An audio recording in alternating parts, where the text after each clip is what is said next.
বৰ দিগদাৰী হ'ল। ইউটিউবতো কিনো কণ্টেণ্ট এটা বনাওঁ, বাহিৰলৈ যাবলৈ উপায় নাই, চাৰিওফালে লকডাউন, পুলিচৰ ওচৰত গ'লেও কয় ছিঙি দিম মুণ্ডা। কি যে বনাওঁ। অ' হৰেণ, কি আনিছা? মেগী।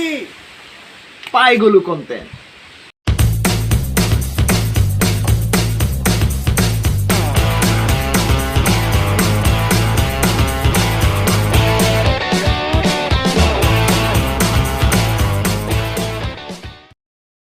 নমস্কাৰ বন্ধুসকল, আজি আপোনালোকৰ আগত ক'বলৈ ওলাইছোঁ মেগীৰ কাহিনীৰ বিষয়ে।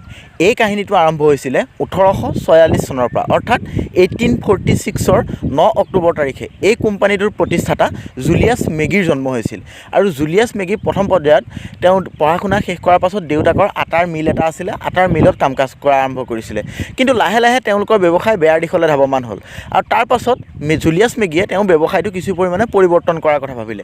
সেই সময়ত আছিলে ইণ্ডাষ্ট্ৰিয়েল ৰিভলিউশ্যনৰ সময়, অৰ্থাৎ ঔদ্যোগিক বিপ্লৱৰ সময়। আৰু এই সময়ছোৱাত ঔদ্যোগিক বিপ্লৱৰ সময়ছোৱাত নতুন নতুন কাৰখানা খোল খাইছিলে, নাইবা যিবিলাক পুৰণি কাৰখানা আছিলে সেইবিলাক নতুন প্ৰযুক্তিৰে সজোৱা হৈছিলে, শ্ৰমিকসকলক মৰ্যাদা দিয়া হৈছিলে। এনেকুৱা কিছুমান ৰিভলিউশ্যন হৈছিলে ইণ্ডাষ্ট্ৰিয়েল ৰিভলিউশ্যনৰ সময়ছোৱাত।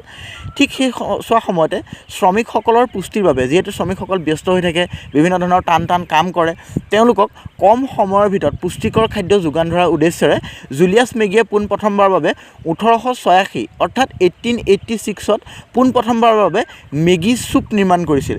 এই মেগী চুপটো আছিলে মেগী কোম্পানীৰ প্ৰথমটো প্ৰডাক্ট। এতিয়া এংগলটো অলপমান চেঞ্জ কৰি লওঁ, আকৌ ভিডিঅ'টো আৰম্ভ কৰোঁ।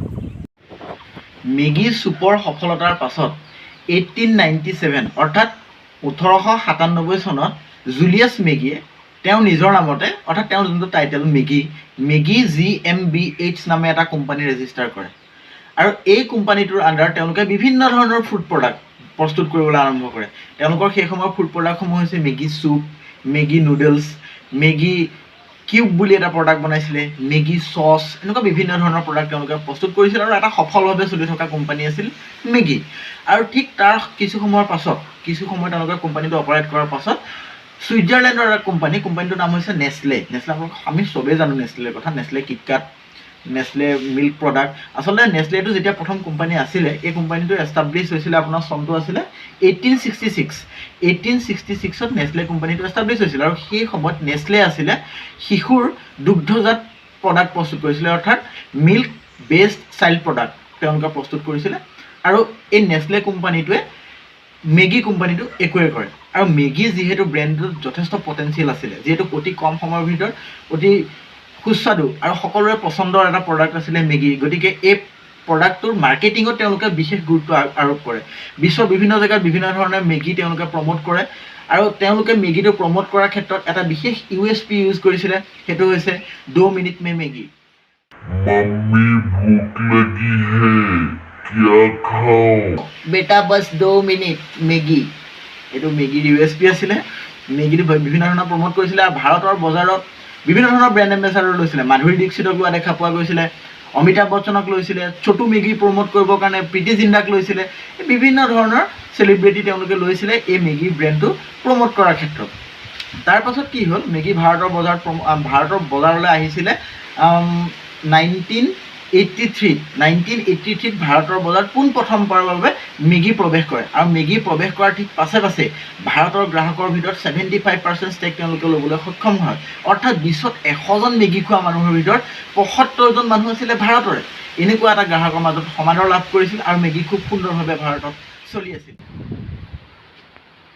আৰু এটা কথা ক'বলৈ থাকিলেই, কিমানৰ ঘৰত বহি শ্বুট কৰি থাকিব, ব'লক ওচৰতে এটা জেগা আছে, তাতে পুল এটা আছে, তাতে বহি কথা পাতোঁ। মেগী কোম্পানীটো পিছৰখিনি কাহিনী আৰম্ভ কৰোঁ। কিন্তু এই বতাহটো দেখিছেই নহয়, অলপ বেকগ্ৰাউণ্ড নইজ পাবই আৰু, বেয়া নাপাব, ব'লক। ভাৰতৰ বজাৰত এই যে মেগীটো দেখিছে, এই মেগী প্ৰডাক্টটো আহিছিলে 1983, অৰ্থাৎ 1983 চনত প্ৰথম মেগীয়ে ভাৰতৰ বজাৰত খোজ পেলায়। তাৰ পাছত মেগী ভালভাৱে ভাৰতৰ বজাৰত চলি আছিলে। কিন্তু 2015 চনত এটা লেবৰেটৰী টেষ্টৰ পাছত ভাৰতৰ FSSAI অৰ্থাৎ food safety and standard authority of ইণ্ডিয়াই এনাউন্স কৰিছিল যে এই ফুড প্ৰডাক্টবিধত লিডৰ পৰিমাণ যথেষ্ট, অৰ্থাৎ অত্যাধিক পৰিমাণে লিড আছে, যি মানুহৰ স্বাস্থ্যৰ পক্ষে ক্ষতিকাৰক। আৰু মেগী ভাৰতত বেন ঘোষণা কৰি দিয়ে। আৰু এই বেন ঘোষণা কৰাৰ পাছতো নেছলে, যোনটো ইয়াৰ কোম্পানী আছিলে, মেইন পেৰেণ্ট কোম্পানী নেছলে কৈছিলে যে এই লেবৰেটৰীসমূহৰ কোৱালিটিৰ ওপৰতহে তেওঁলোকে সন্দেহ প্ৰকাশ কৰিছিল। কিন্তু তাৰ পাছত ভাৰতবৰ্ষৰ বিভিন্ন জেগাত যিসমূহ টেষ্ট হৈছিল বা ভাৰতৰ বাহিৰৰ যিবিলাক টেষ্ট হৈছিল, এই টেষ্টবিলাকত মেগী সফলভাৱে পাছ হৈ গৈছিল। আৰু হায়দৰাবাদ, জয়পুৰ আদি বিভিন্ন ধৰণৰ জেগাত কোৰ্টত বিভিন্ন ধৰণৰ কেছ চলি আছিল আৰু এই কেছসমূহত কিন্তু মেগীয়ে জিকিছিল। মেগী যে শুদ্ধ, ইয়াৰ লেবৰেটৰীসমূহত কিছু পৰিমাণৰ প্ৰামাণিক ভুল আছিল বুলি নেছলে আদালতত প্ৰমাণ কৰিবলৈ সক্ষম হয়। তাৰ পাছত পুনৰবাৰ মেগী ভাৰতৰ বজাৰলৈ আহে, কিন্তু মেগী ভাৰতৰ বজাৰলৈ অহাৰ ঠিক পাছে পাছে মেগীয়ে পুনৰ আৰু এটা ধৰণৰ কাম কৰে যে গ্ৰাহকসকলৰ মনত যে এটা সন্দেহ সোমাই গ'ল যে মেগীত লিডৰ পৰিমাণ বেছি আছে বা বিভিন্ন ধৰণৰ হাৰ্মফুল কেমিকেল আছে বুলি মেগীৰ নামত যিবোৰ অপবাতৰি প্ৰকাশ হৈছিলে, ইয়াৰ বাবে মেগীয়ে আৰু যিবিলাক এক্সিষ্টিং প্ৰডাক্ট, যিখিনি এক্সিষ্টিং ষ্টক আছে তাৰ ভিতৰত 2 কোটিতকৈও অধিক পৰিমাণৰ মেগী লৈ গৈ পেলাই তেওঁলোকে ধ্বংস কৰি পেলাইছিল আৰু সম্পূৰ্ণ নতুন এটা প্ৰডাক্ট মাৰ্কেটত লঞ্চ কৰিছিলে। মাৰ্কেটত মেগী অহাৰ পাছত গ্ৰাহকে বিভিন্ন ধৰণে তেওঁলোকক ছাপোৰ্ট কৰিছিল। ইয়াৰে বিভিন্ন ধৰণৰ ইফেক্ট আমি ছ'চিয়েল মিডিয়াতো দেখা পাইছিলোঁ যে মেগী অহাৰ পাছত মানুহবোৰ কিমান আনন্দ পাইছিল, ইমান মৰমৰ এটা প্ৰডাক্ট বন্ধ কৰি দিয়াৰ কথা পুনৰবাৰ আহিছে, গতিকে মানুহে পুনৰ আঁকোৱালি লৈছিল। কিন্তু ইয়াৰ আগৰ যোনটো শ্বেয়াৰ পৰ্চন আছিলে 70%, ইয়াৰ পৰিমাণ কিছু পৰিমাণে কমি গৈছিলে আৰু 55লৈ আহি গৈছিলে। প্ৰথম মাৰ্কেট শ্বেয়াৰ 55%লৈ আহি গৈছিলে ইণ্ডিয়াত। তাৰ পাছত যেতিয়া কিছুদিন গ'ল, তাৰ পাছত 60%লৈ প্ৰগ্ৰেছ কৰিলে। এতিয়া ভাৰতত ভালভাৱে মেগী প্ৰডাক্টটো চলি আছে।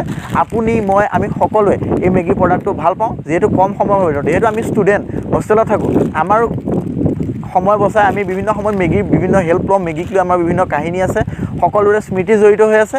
গতিকে মেগীৰ লগত আপোনালোকৰ যদি কিবা বিশেষ কাহিনী আছে আমাৰ কমেণ্টত জনাব পাৰে। ভিডিঅ'টো যদি চাই ভাল পালে, যিহেতু অতি কম সময়ৰ ভিতৰত এটা ইনফৰ্মেশ্যন দিব বিচাৰিছোঁ আমাৰ সকলোৱে পৰিচিত এটা প্ৰডাক্টৰ বিষয়ে। যদি ভিডিঅ'টো চাই ভাল লাগিলে তেতিয়াহ'লে ভিডিঅ'টো লাইক কৰি দিয়ক, শ্বেয়াৰ কৰি দিয়ক আৰু আমাৰ চেনেলটো ছাবস্ক্ৰাইব কৰি দিবলৈ নাপাহৰিব। জয় আই অসম।